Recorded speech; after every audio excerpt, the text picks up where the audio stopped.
Well, that's the whole point. The Secret Service would never wait for an order. If they saw a gun in the crowd, doesn't matter who's holding it, if it's not being held by an officer or another Secret Service agent, they would have taken that shot. That's their fucking job.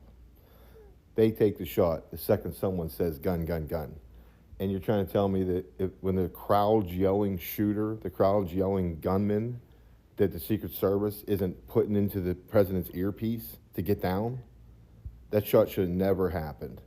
Should have never happened. There was plenty of time. If you watch those videos, there was plenty of time between them yelling gunmen and that shot taking place. Not to mention they were pre-warned before the gunman even got in position that there was a gunman in the crowd. And they expect us to believe that the Secret Service or those officers were not complicit in this shooting. I don't believe that for a second. Track the money, just like you always do. Find out who was paid.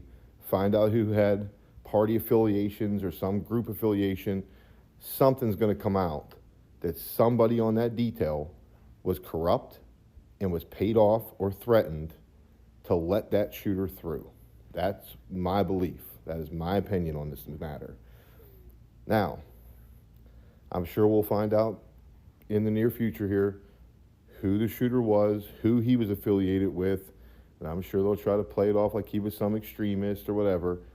But the bottom line is the connections are all going to come together, and that we're going to learn that something else happened other than just someone randomly snuck through some trees and went through the lines of the Secret Service with a rifle.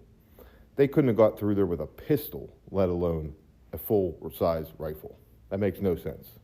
That makes no sense at all. And there's a lot of other things that don't make sense. Like if you look at the crowd behind Trump when the shot's taken, the man is standing in black. There's a lot of question. They know who he is now. He has, well, some believe him to be a Kennedy.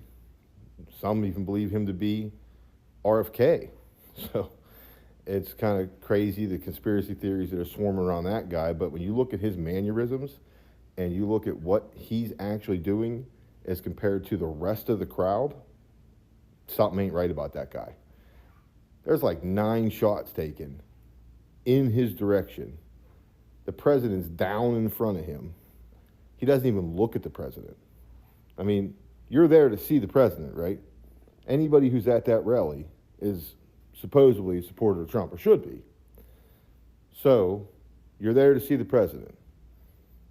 First off, he's by himself, which is odd in itself. Most people go with a friend or with a relative or something, you know.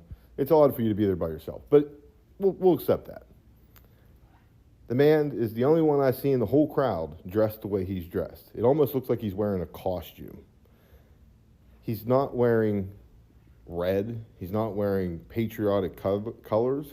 He's wearing black in a really weird, like, outfit. It's a really strange outfit. It looks like a disguise of some kind. And he's to the safe side of the shooter, meaning if he was shooting from like left to right, that guy was in the left side. But he's close enough to see everything that's happening. He doesn't flinch because he knows what's happening. That's, in my mind, that's what it says to me. The only reason you wouldn't flinch is because you already expected what's happening to be happening.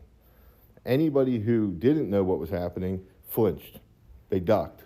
They took cover of some kind until they knew that their family was safe, until they knew they were safe.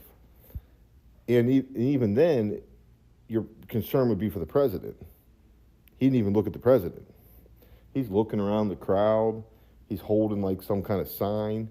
He just casually sets it down from a standing position, stands back up, looks around a little bit. Then he does this really awkward seating position where he like slowly seats himself and then just kind of tries to blend in. He didn't do a very good job. He was on camera the whole time.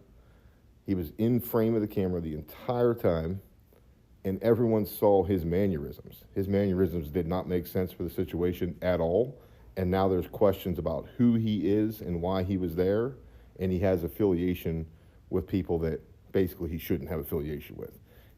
He don't fit. That guy don't fit, so something's off right there. But the shooter, no shot. I don't believe it for a second.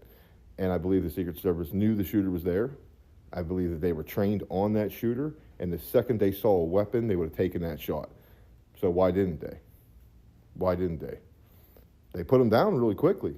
You watch the video, was it like 15 seconds, he's down? So that's a pretty quick reaction time.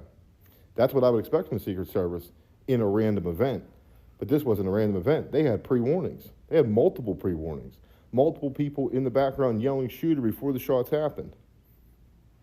So I'm not buying it, and I don't believe anybody else should either. We should absolutely be questioning every aspect of this until we get to the truth. There's so many questions about this.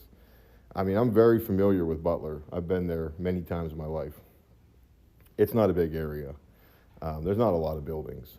So there wasn't much to cover, and you're talking about a president that's had plenty of death threats. He's had plenty of threats against his life. They take every precaution when you're talking about President Trump. They realize that he's probably going to be the next president.